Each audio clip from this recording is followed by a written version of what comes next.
coming to the third type of tissue, that is connective tissue. Now connective, the word itself suggests connection.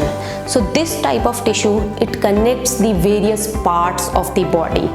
Since it is connecting the various parts, it is also the most abundant tissue in our body. And very important property of this tissue, which is not found in other three tissues, is that this tissue is made up of two things. One, the type of cells making up the tissue, and second is the extracellular matrix which is present between these cells. So cells and extracellular matrix. Now this extracellular matrix is further made up of two things or two substances.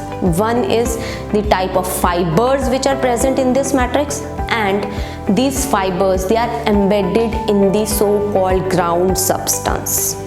Now it is because of this ground substance that the connective tissues, they can be of different types. Now there are many types of connective tissues. Coming to the first one, that is the loose connective tissue, or we call it as areolar connective tissue. Areolar word means space. So the name is loose or space. What does that indicate now? That means the cells making up this tissue, they are placed very far apart from each other. So when they are very far apart from each other, this tissue is called as areolar tissue. And second thing, the space between these cells, that is occupied by two main types of fibers. What are those? First is collagen fiber and second is elastin fibers.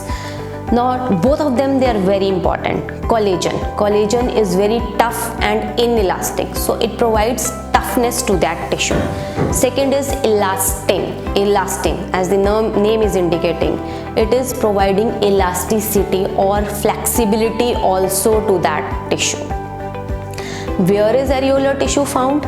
It is found in the spaces between the skin. So it connects the skin with the blood vessels, with the nerves. So areolar, among the connective tissues, it is the abundant tissue in the body. Coming to the second type of connective tissue, that is dense connective tissue. Now dense, the name is suggesting that the cells, they are comparatively very closely spaced cells. And again, it is of two types, tendons and ligaments. Now tendons, they connect the muscles to our bones, and it is made up of mostly collagen fibers which are tough, so it is difficult to move the tendons. And second is the ligaments. They connect one bone with the another bone in the body, and it contains majorly elastin type of tissue, so it is more elastic, which can be easily stretched inside the body. Going ahead to the next type of tissue, connective tissue, that is the skeletal connective tissue. It is a specialized type of tissue which makes the skeleton of the body, and again it is of two types. It comprises of the bones and it comprises of the cartilage. Now bone and cartilage both form the skeletal system of the body and help in the movement. Now what is the difference between these two? Bones, they are very hard and tough. Why they are hard and tough? Because they are made up of minerals. The matrix, that is mainly containing the minerals, and the major mineral is calcium phosphate. Whereas if we see on the other side, cartilage is comparatively soft and flexible type of tissue, and cartilage that is found in our pinna, tip of our nose, in the vertebral column, so it is comparatively soft kind of tissue. Then next type of connective tissue, that is the specialized fluid connective tissue. Now fluid, there are only two fluid which move or circulate inside the body, that is blood and lymph. So blood and lymph, they constitute the fluid connective tissue. And then last type of animal tissue, that is the nervous tissue.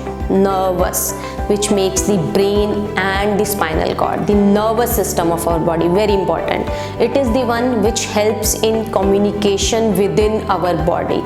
And the nervous tissue, that is made up of two types of cells. One are the neurons and the second are the glial cells. Now, what is a typical neuron made up of? A typical neuron that is made up of a nucleated cell body from which arises two processes. One are the short processes called as dendrites, whose purpose is to receive the signals. On the other side, there is a long process which is called as axon, and its purpose is to send the signal. So one is receiving the signal, other is sending the signal. Then the second is the glial cells. Now glial word that has been derived from the word glue.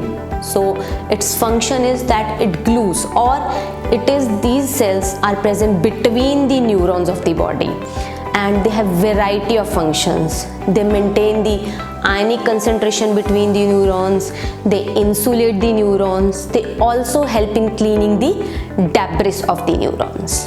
So you have seen these 4 types of tissues making whole of our body, and all of them have their own structure, they have their own function, and they are all different in their origination. Thank you.